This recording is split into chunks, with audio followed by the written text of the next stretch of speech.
வானத்தையும் பூமியையும் படைத்த சர்வ வல்லமையுள்ள தேவனை ஸ்தோத்தரிப்புமாக. இரவு முழுவதும் கண்ணின் மணி போல பாதுகாத்து இந்த புதிய நாளை காணும்படியாக நவம்பர் 7ஆம் தேதிக்குள்ளாக நம்ம வழி நடத்தி வந்த தேவனுக்கு நன்றி செலுத்துவோமா? பரிசுத்தமுள்ள எங்கள் நல்ல தகப்பனே, ஸ்தோத்தரிக்கிறோம், துதிக்கிறோம் ராஜா. இந்த காலை நேரத்திலும் உம்மை நோக்கி பார்க்கக்கூடிய கிருபையை கொடுத்ததற்காக நன்றி தகப்பனே.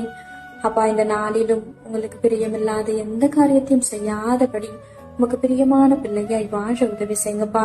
இந்த நாளிலும் எங்கள் தேவைகள் எல்லாவற்றையும் அறிந்திருக்கிறீர் ஆண்டவரே. அதன்படி எங்கள் தேவைகளை சந்தித்து நாங்கள் சோர்ந்து போகாதபடி இந்த வார்த்தை கொண்டு எங்களை பலப்படுத்துவீராக ஆண்டவரே. இந்த நாளிலும் நாங்கள் எந்த காரியத்திற்காகவும் பெருமை காட்டிக் கொள்ளாதபடி எங்களை தாழ்மையின் பாதையில வழிநடத்துங்க ஏசப்பா. பெருமைக்கு எதிர்த்து நிற்கிறீர் என்று வேதத்துல பார்க்கிறோம் ஆண்டவரே. அப்பா, இங்க நாங்க பெருமை காட்டிக் கொள்ற அளவுக்கு எங்களால எதுவுமே இல்ல ராஜா, எல்லாமே நீங்க கொடுத்ததுப்பா.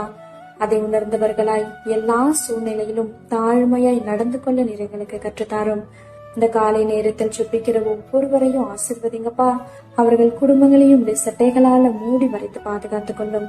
துதி கன மகிமையெல்லாம் ஒவ்வொருவருக்கே செலுத்துகிறோம். இயேசு கிறிஸ்துவின் இனிய நாமத்தில் சுபிக்கிறோம், ஜீவனுள்ள நல்ல பிதாவே, ஆமேன்.